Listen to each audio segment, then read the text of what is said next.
Hello, Telvani here. I've had a lot of people asking me for league and build updates. I'd been putting it off, but I've decided it's finally time to put one out. So first off, how's my league been going? Well, honestly, I'd been having a pretty rough time of it. I don't know what happened or what GGG changed with their client, but I was suffering from major performance issues basically ever since league launch. As soon as I'd damage a mob, my frame rate would drop to like 9 FPS. I've got an RTX 3080, so I was not pleased, to say the least. Atlas progression was painful, like pulling teeth. I was dying constantly because I couldn't react to anything if there was literally more than one monster on my screen. Long story short, it was awful. I ended up talking with my friend Mervin and we played around with a bunch of different graphic settings and finally we got something to stick. Seemed like changing some of the rendering settings, dynamic culling and buffering settings have done the trick, and I'm no longer getting 5 FPS in maps anymore. It's something closer to like 40 now. But those first 3 days of the league I was basically playing at like 40 or 50% efficiency.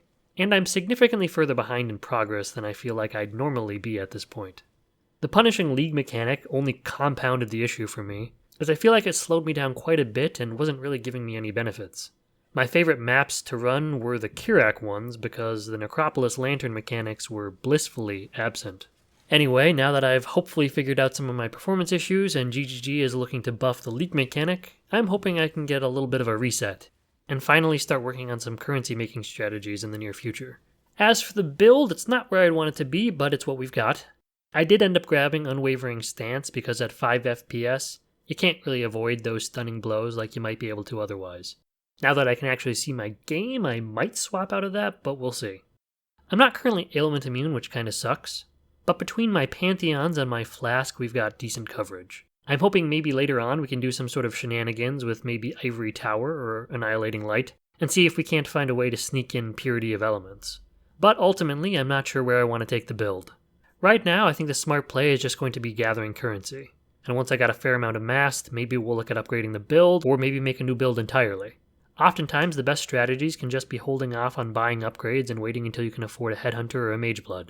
Early on, I did get some big upgrades, and I use the word big loosely here. These are the Exposure Gloves and the Conductivity Ring, as these allow us to drop the Arcanist brand setup while at the same time applying consistent debuffs to enemies and maps to make them a lot smoother.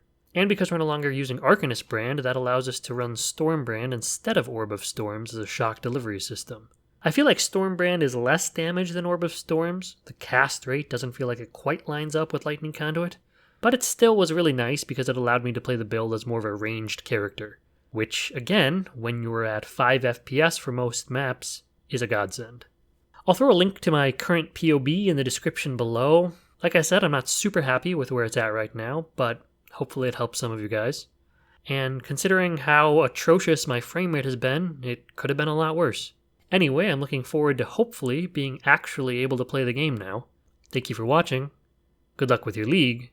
And I'll see you in the next one.